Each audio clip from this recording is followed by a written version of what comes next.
आज के युवाओं का लिंक खड़ा नहीं होने का सबसे बड़ा रीजन हो रहा है कि क्या है, रीजन है हमारे पीछे। क्योंकि इलाज तो चलो हाँ आप कर दोगे, लेकिन हमें रीजन भी तो पता होना चाहिए कि रीजन क्या है। हजारों रीजन है, उसमें कुछ रीजन, मेन रीजन के बारे में आज इस वीडियो में बात करेंगे कि लिंक खड़ा क्यों नहीं हो रहा है आप लोगों का। आपको पता होना चाहिए इन रीजन की वजह से। देखिए, आज का युवा सबसे बड़ी चीज है, सबसे मुख्य रीजन बता रहा हूं मैं, नींद प्रॉपर नहीं ले पाना। ठीक है, आपको इसमें इलाज भी बताऊंगा मैं कुछ, जो घरेलू रूप में आप कर सकते हो, परमानेंट रूप में क्या कर सकते हो, और कुछ चीजों के बारे में बचाव भी बताऊंगा कि उस वजह से तो आप पूरे बर्बाद होने वाले हो। ठीक है, वीडियो अंत तक जरूर देखिएगा, वरना आप एक सही नॉलेज लेने से चूक जाओगे। सच्चाई यही है।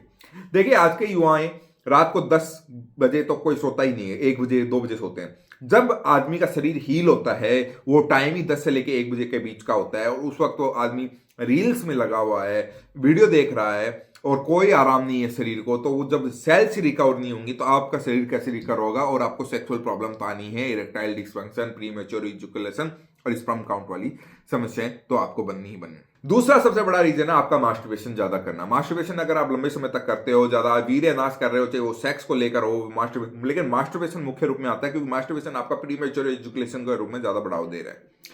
क्योंकि आपको समझ में नहीं आ पाता है कि आपका मानसिक और सेक्स प्रॉब्लम में कितना मेल होता है। और अगर आपका डाइजेशन ज्यादा खराब हो जाए तो कहने ही क्या है, क्योंकि डाइजेशन शरीर का सब रोगों का एक संबंध बनाता है। क्योंकि अगर आपका पेट सही नहीं रहेगा, आपको कुछ भी खा रहे हो, ड्राई फ्रूट, दवाएं, वो लगेंगी नहीं अगर आपका डाइजेशन खराब होगा।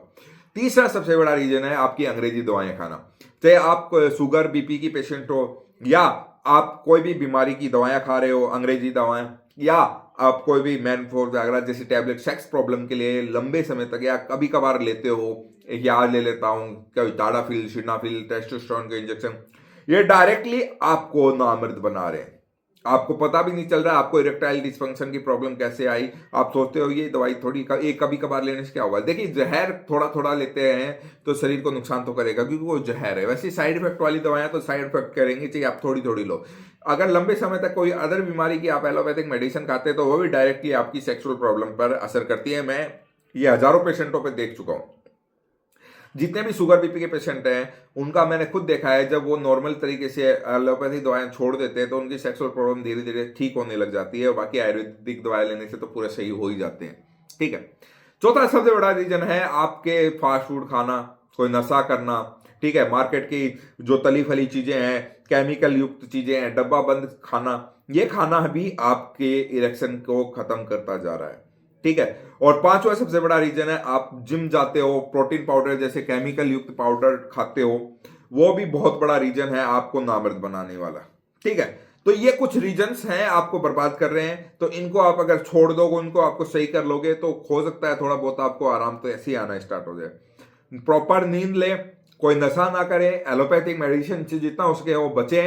इमरजेंसी हो तो बात अलग है, उसका कुछ नहीं कह सकते, लेकिन सेक्स कभी इमरजेंसी नहीं होता है, वो परमानेंट है। तो इसके लिए आपको कभी अंग्रेजी दवाएं नहीं लेनी चाहिए, उससे बचना चाहिए, क्योंकि वो सिर्फ आपको नुकसान देने के अलावा कुछ नहीं करेंगे। अगर आपको और भी कोई नॉलेजेबल वीडियो चाहिए या नॉलेजेबल इलाज चाहिए तो दिए गए नंबर पर हमसे संपर्क कर सकते हैं, परमानेंट किसी भी प्रकार की आयुर्वेदिक सलाह के लिए।